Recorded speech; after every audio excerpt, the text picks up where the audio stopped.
All right, in this video, we're going to talk about refinancing now or waiting until rates drop. And in our previous video about this, we showed you a real life case study for a client who was comfortable making their payments. They just knew there was a smarter way to do it. They were tired of paying the interest, and there's got to be a better way to get ahead.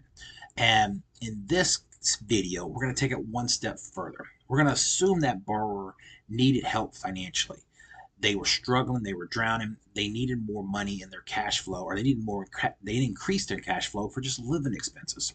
So in this case, we're going to build in $1,000 of monthly cash flow to help a buyer out if they're strapped for cash. So what we're going to do,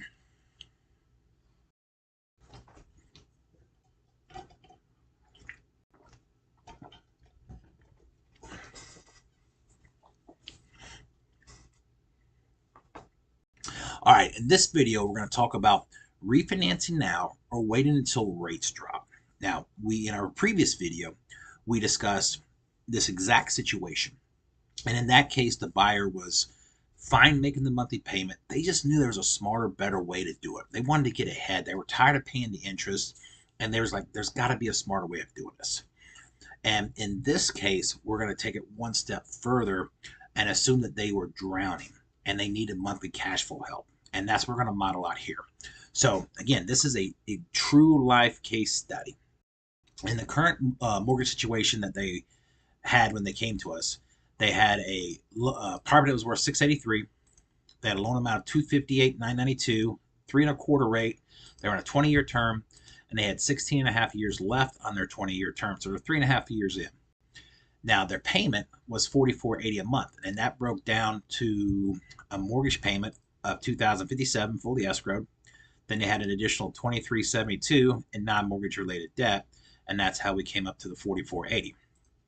So we said, this is what we're going to do. We're going to pay off all your debt. We're going to give you one monthly mortgage payment, and we're going to show you how to pay that mortgage off quicker than what you can today with your lower rate. And we took and increased their mortgage from $258.92 to $390. That gave us $94,000 to cash out to pay off their cars, their credit cards, and everything else. We took them from a 3.25 rate to a 7% rate. And most of you guys would be like, shut it down, dead on arrival, don't even talk to me about it. Watch the numbers. Their payment went to $3,023. Now, granted, that was a slight increase from what their regular mortgage payment was, but we paid off all their debts. No car loans, no credit cards. We got rid of all the compounding interest. Compounding interest, when you're paying it, is not your friend. You need to be the one receiving compounding interest. This is why banks will give you loans all day long, especially compounding interest. They continue to open bank branches everywhere because of all the money they bring in under compounding interest loans. That said, we're going to flip the script on them. So now you've got a mortgage payment of $3,023, and we're going to free up $1,456 a month, and we're doing it all on a 30-year term. So you're like, Mike, I'm just not crazy about this. You're talking about taking me from my 20-year that I got 16 and a half years left on to a new 30-year, and then you're taking my rate from 3.25 to 7.5. That just doesn't make any sense. Watch the numbers. So here, we've got the same $390 loan amount, same 7%. Now we're going to turn around and take some of the savings. We freed up $1,456. We're going to take $456 of that, add it to your monthly payment. So instead of paying $3,023, now your payment's going to $3,820. Now we're taking the rest of the savings of $1,456 and giving it back to you as monthly cash flow.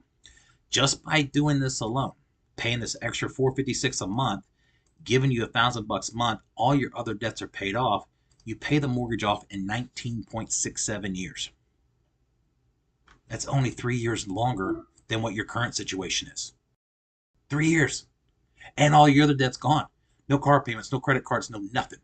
Now, let's take that one step further. Now we know rates are going to drop, and they're already dropping.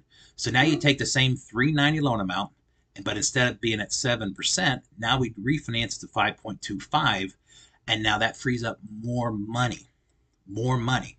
We're keeping your payment the same, but we're freeing up more money from the refinance, and that allows us to get $897 now towards your principal. You still have your $1,000 a month in living expense cash flow money, Now you're paying your loan off in 15.67 years, quicker than you would if you kept your 20-year term and all your credit card debt. Again, these options, no credit cards, no car loans, no nothing, and we're paying the mortgage off in 15.67 years. Now, let's take that one step further. Now, let's say we're going to go create you an investment account. So we're going to pull out an extra $100,000 to put in an investment account. So you still have the same 5.25 rate. Now, what we've done here is we're contributing to this investment account we're creating. Again, we're going from 390 to 490. We're pulling an extra 100 grand out to create an investment account. Now, your payment's going to stay the same. We've just reduced the amount of extra principal we're paying down on it to only $245. We also freed up $100 a month that we can contribute to the investment account, and we haven't raised your monthly mortgage payment. It's still $34.80 across the board. You still have your $1,000 a month in extra cash flow. Now, you did increase your payoff because we pulled out an extra 100 grand to put into an investment account. But watch this. This is where it beats the conventional thinking. So even though we added some time back to this mortgage, technically 8 years, now watch what's happened down here. In 25 years, which is the time it's going to take to pay this mortgage off, if we pull out the 100 grand, you would have a net worth of $269,000 right here. Versus if you would have done nothing and kept your current mortgage and just paid it off, you'd have a net worth of $1,820,000. So $1.8 million versus $2.6 million difference.